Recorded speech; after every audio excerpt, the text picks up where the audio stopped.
আসসালামু আলাইকুম।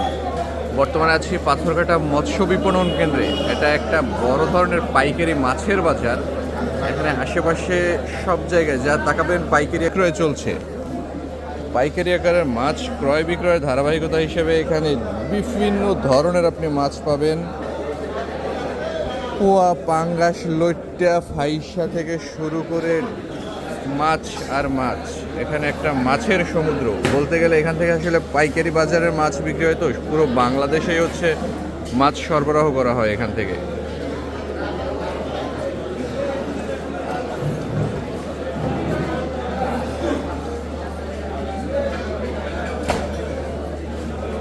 এখানে বিভিন্ন ধরনের সামুদ্রিক মাছ, সবগুলোই হচ্ছে সামুদ্রিক মাছ, কোনো চাষের মাছ না, পুরোটাই হচ্ছে সামুদ্রিক মাছ। সমুদ্র থেকে মাছ আহরণ করে এখানে হচ্ছে ক্রয় বিক্রয়ের জন্য আনা হয়। ওয়াও, সুন্দর মাছ। লইট্টা, এটা পোয়া, এটা ফাইসা।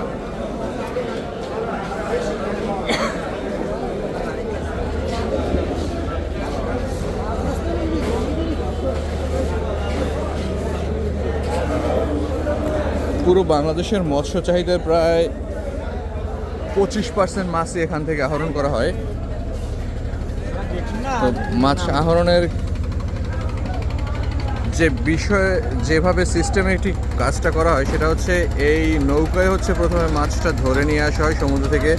এরা 4-5-6 দিন ধরে হচ্ছে মাছগুলো ধরে নিয়ে আসে। যেমন এই হচ্ছে ট্রলারগুলো ঝুড়ি ভরে মাছ তোলা হচ্ছে। যে যা মাছ নিয়ে আসতেছে এখান থেকে হচ্ছে উঠে সেই মাছটাকে এই পোর্টের মাধ্যমে বিক্রয় করা হয়, এবং এই পোর্টের মাধ্যমে বিক্রয় করে জেলে এবং এদের যে হচ্ছে যারা মাছটা টানে এই সেই হচ্ছে শ্রমিকবৃন্দ, তারপরে আড়তদার, মিল মালিক সমিতি, সবাই হচ্ছে এইভাবে এই মৎস্যজীবিকার উপরে এই অঞ্চলের মানুষ মূলত নির্ভরশীল।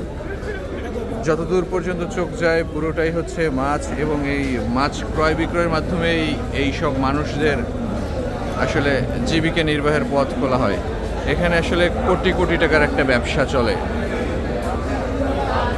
মূলত প্রথমত দূর থেকে ওইভাবে ভালো বোঝা যায় না, কিন্তু আপনি ক্লোজলি যদি এই মাছের দাম এবং তাদের সিস্টেমটা বুঝেন, এই যে ট্রলার, তারপরে হচ্ছে পাইকার সমিতি, আড়তদার, এটা একটা বিশাল কোটি কোটি টাকার একটা ব্যবসা।